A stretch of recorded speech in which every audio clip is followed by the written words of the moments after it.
دوه جملې زده کوو په المانۍ ژبه باندې وایي څنګه وایو مهرباني وکړئ خپل موبایلونه یعنې ګرځنده تلیفونونه بند کړئ.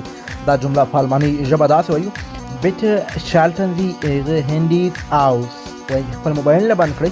که چېرته موږ وایو موږ ګرځنده تلیفونونه یعنې موبایلونه نه لرو نو بیا دا جمله په المانۍ ژبه داسې وایي: Wir haben keine Handys. یعنې موږ سره موبایلونه نشته. دوستانو کولی شئ د المانۍ ژبې لغتونه، اصطلاحات، روانې جملې او ګرامر زما د یوټیوب او ټیک ټاک څخه زده کړئ. د یوټیوب نوم د ناصح احمدزی او په ټیک ټاک کې ټولې ویډیوګانې شته. کولی شئ زما اکاونټ ته ورشئ، ډېر څه زده کړئ. خپلې پوښتنې په کمنټونو کې وکړئ، تاسو به زه په وخت سره جوابونه درکوم.